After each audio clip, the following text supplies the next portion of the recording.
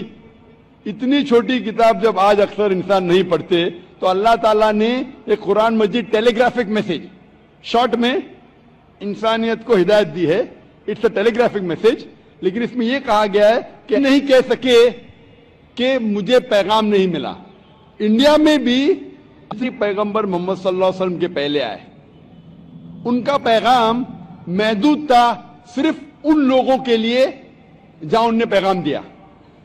جتنے پیغمبر بھی آخری پیغمبر محمد صلی اللہ علیہ وسلم کے پہلے آئے، ان کا پیغام محدود تھا صرف ان لوگوں کے لیے، لیکن کیونکہ محمد صلی اللہ علیہ وسلم آخری پیغمبر ہے اور اس کے بعد کوئی بھی پیغمبر نہیں آئیں گے، اس کا ذکر ہے سورہ احزاب میں، سورہ نمبر 33 آیت نمبر 40 میں، وسلم کے لیے نے بھیجے گے، تمہیں بھیجا ساری انسانیت کے لیے، سارے جہاں کے لیے، سارے عالمین کے لیے، کیونکہ محمد صلی اللہ علیہ وسلم آخری پیغمبر تھے، ان کے بعد کوئی پیغمبر نہیں آئے گا، اسی لیے وہ صرف مسلم یا مسلمان یا عربوں کے لیے نہیں، سارے انسانیت کے لیے بھیجے گئے تھے۔ اور قرآن مجید کے پہلے کئی پیغام آئے، کئی وحی آئے، جتنے پیغام اللہ کے طرف سے آئے قرآن مجید کے پہلے، وہ صرف محدود تھے چند لوگوں کے لیے، لیکن کیونکہ قرآن مجید اللہ کا آخری کلام ہے، وہ صرف نازل نہیں کیا گیا تھا۔ قرآن نمبر 52 اور سورہ بقرہ سورہ نمبر 2 آیت نمبر 185 میں کہ ہم نے یہ قرآن ساری انسانیت کو ہدایت کے لیے نازل کیا ہے۔ تو اسی لیے آج قرآن اور محمد صلی اللہ علیہ وسلم کا پیغام صرف مسلمانوں یا عربوں کے لیے نہیں، پہلے جتنے پیغمبر آئے، جتنے بھی اللہ کے کلام بھیجے گئے، وہ صرف محدود تھے کچھ لوگوں، ہندوستان میں رہ رہے ہو یا یو کے میں یا سعودی عربیہ میں یا یو ایس اے میں یا کینیڈا میں، پیغمبر صلی اللہ علیہ وسلم۔ اسی لیے اس کا ذکر، محمد صلی اللہ علیہ وسلم کا ذکر سارے دیگر مذاہب میں ہے کہ یہ آخری پیغمبر آنے والے ہیں، بائبل میں ہیں، ہندوؤں کی کتاب میں ہیں، پارسیوں کی کتاب میں ہیں، یہودی کی کتاب میں ہیں۔ اسی لیے آج آپ چاہے دنیا میں کدھر بھی رہ رہے ہو، کوئی بھی خاندان میں پیدا ہوئے ہوں گے، آپ کو ماننا چاہیے قرآن مجید اور ماننا چاہیے آخری جی ہاں بورن ہونا یعنی دوسرا جنم تو ہے، پھر یہاں قیامت کے وقت اللہ سب کو پھر سے مطلب یہ کریں گے، تو وہ مجھے کنسیپٹ سمجھ میں نہیں آیا۔ بہن نے پوچھا کہ اسلام میں ری بورن ری برتھ تو نہیں ہوتا ہے، پھر سے آپ نہیں سمجھے۔ آپ اگر پڑھیں گے یہ جو کانسیپٹ ہے ہندو دھرم میں جو ری برتھ کا، یہ کانسیپٹ کچھ کتابوں میں ہے، لیکن اونچی کتاب اگر آپ پڑھیں گے Veda, the cycle of birth and rebirth is called samskara, Sanskrit میں اسے کہتے ہیں سمسکارا، یہ ہندو اس کا ذکر کیا، لیکن اس کا ذکر وید میں کیا جنم سنا آپ نے؟ جی بہن سنا ہے؟ جی ہاں، پنر کی مطلب پھر سے واپس، پنر کا مطلب نیکسٹ، واپس، ٹھیک ہے مان گیا، پنر مطلب نیکسٹ، اگلا، واپس، جنم مطلب لائف، جنم مطلب زندگی، پھر سے زندگی، واپس زندگی، اس سے اسلام کو کوئی حرج نہیں، اسلام بھی اس میں مانتا ہے۔ اسلام میں بھی اللہ تعالیٰ فرماتے ہیں سورہ بقرہ میں کہ اللہ تعالیٰ نے آپ کو زندگی دی، پھر موت دی، پھر سے زندگی دی، یعنی اسلام میں بھی ہم مانتے ہیں کہ ہمارا پنرجنم ہوگا، لیکن ایک بار کہتے اور اب 7 بار لیں گے۔ یہ پنڈتوں کا وچار تھی، سوچ تھی، یہ ثابت کرنے کے لیے کہ کچھ بچے پیدا ہوتے بیمار، کچھ پیدا ہوتے اچھی صحت کے ساتھ، کچھ بچے پیدا ہوتے اپاہج، کچھ اچھی صحت کے ساتھ، کچھ امیر کچھ غریب۔ تو خدا بھگوان انجسٹ نہیں ہو سکتا،